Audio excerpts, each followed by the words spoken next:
अपना पराया, छोटा बड़ा, इस सब को भूलकर यह जानो कि यह सब तुम्हारा है और तुम हर एक के हो। इसलिए सबसे प्यार करो और सबका भला करने की कोशिश करो।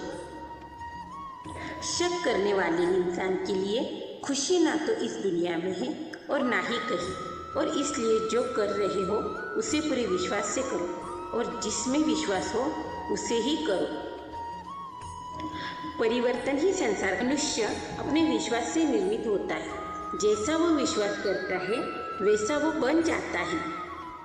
प्रबुद्ध व्यक्ति के लिए गंदगी का ढेर, पत्थर और सोना सभी एक समान है।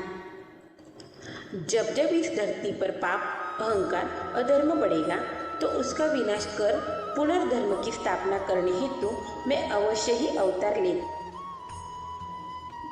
जिस प्रकार से प्रकृति के मौसम में बदलाव आता है, ठीक उसी प्रकार से जीवन में भी सुख दुख आता रहता है। वह कभी स्थायी नहीं रहते हैं। इतिहास कहता है कि कल सुख था, विज्ञान कहता है कि कल सुख होगा, लेकिन धर्म कहता है अगर मन अच्छा और दिल सच्चा हो तो हर रोज सुख होता है। मनुष्य को परिणामों की चिंता नहीं करनी चाहिए। लोभ, लालच और निस्वार्थ और निष्पक्ष होकर अपने कर्तव्यों का पालन करना चाहिए। मानव कल्याण ही भगवत गीता का प्रमुख उद्देश्य है। इसलिए मनुष्य को अपने कर्तव्यों का पालन करते समय मानव कल्याण को प्राथमिकता देनी चाहिए। लोग आपके अपमान के बारे में हमेशा बात करेंगे। सम्मानित व्यक्ति के लिए अपमान मृत्यु से भी बदतर है। चेतन या अचेतन ऐसा कुछ नहीं है जो कृष्ण के बिना अस्तित्व में रह सकता है। मन अशांत है और उसे नियंत्रित करना कठिन है, लेकिन अभ्यास से इसे वश में किया जा सकता है। चुप रहने से बड़ा कोई जवाब नहीं और माफ कर देने से बड़ी कोई सजा नहीं। उससे मत डरो जो वास्तविक नहीं है, ना कभी था और ना कभी होगा। जो वास्तविक है वो हमेशा था और उसे कोई नष्ट नहीं कर सकता। जिस व्यक्ति के पास सब्र की ताकत है उस व्यक्ति के ताकत के साथ कोई मुकाबला नहीं कर सकता। मैं सभी प्राणियों के हृदय में विद्यमान हूँ। मेरा तेरा, छोटा बड़ा, पराया अपना मन से मिटा दो, फिर सब तुम्हारा है और तुम सबके हो। किसी भी व्यक्ति को ना तो समय से पहले और ना ही भाग्य से अधिक कुछ मिलता है, लेकिन उसे सदैव पाने के लिए प्रयत्नशील रहना चाहिए। तुम्हारा क्या गया जो तुम रोते हो? तुम क्या लाए थे जो तुमसे खो दिया? तुमने क्या पैदा किया था जो नष्ट हो गया? तुमने जो लिया यहीं से लिया, जो दिया यहीं पे दिया। जो आज तुम्हारा है कल किसी और का होगा, क्योंकि परिवर्तन ही संसार का नियम है। जो कोई भी जिस किसी देवता की पूजा विश्वास के साथ करने की इच्छा रखता है, मैं उसका विश्वास उसी देवता में दृढ़ कर देता हूँ। हे अर्जुन, मैं भूत, वर्तमान और भविष्य के सभी प्राणियों को जानता हूँ, किंतु वास्तविकता में मुझे कोई नहीं जानता। स्वर्ग प्राप्त करके और वहाँ कई वर्षों तक वास करने के पश्चात एक असफल योगी का पुनर्जन्म एक पवित्र और समृद्ध कुटुंब में होता है। ज़्यादा खुश होने पर और ज़्यादा दुखी होने पर निर्णय नहीं लेना चाहिए, क्योंकि यह दोनों ही परिस्थितियाँ आपको सही निर्णय नहीं लेने देती है।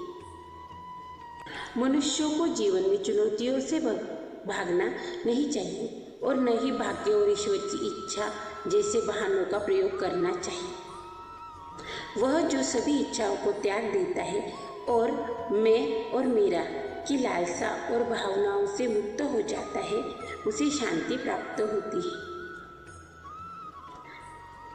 इस संसार को जीवन में अपनी इच्छाओं के अनुरूप जीने के लिए जुनून की आवश्यकता होती है, वरना हर इंसान की परिस्थिति या तो हमेशा विपरीत ही होती है।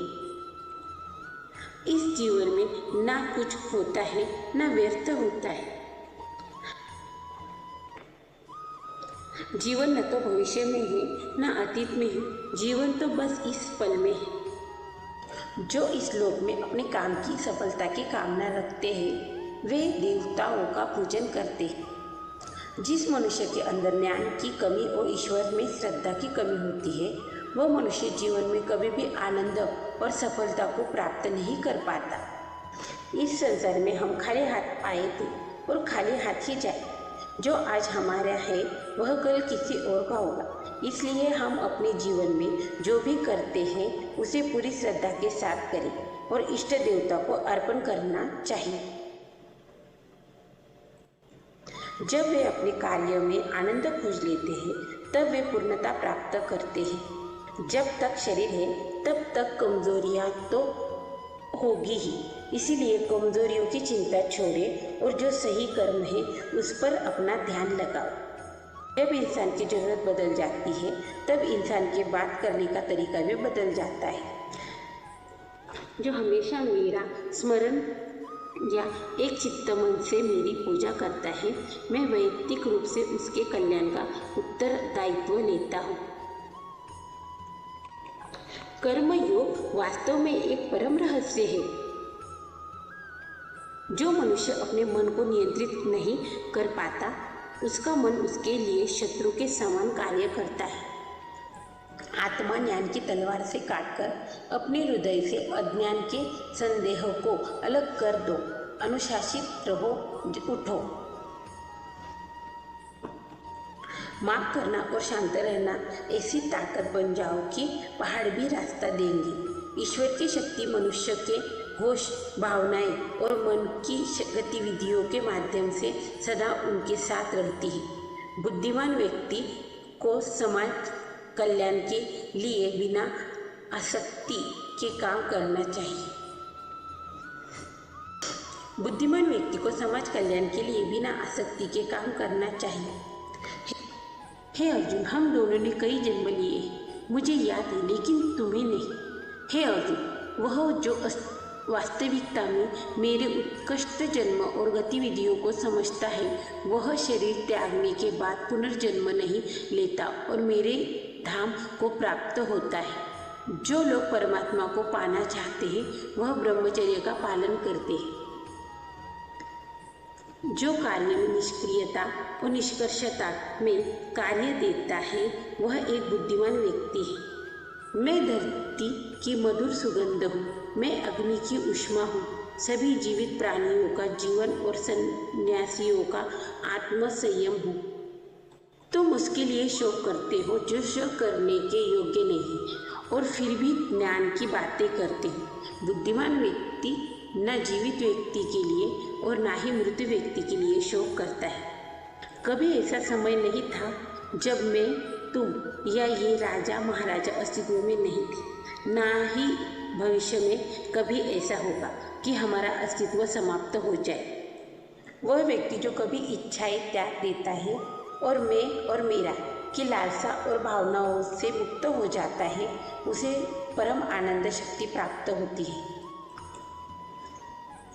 जो व्यक्ति आध्यात्मिक जागरूकता के शिखर तक पहुंच चुके हैं उनका मार्ग है कि निस्वार्थ कर्म, और जो भगवान के साथ संयोगित हो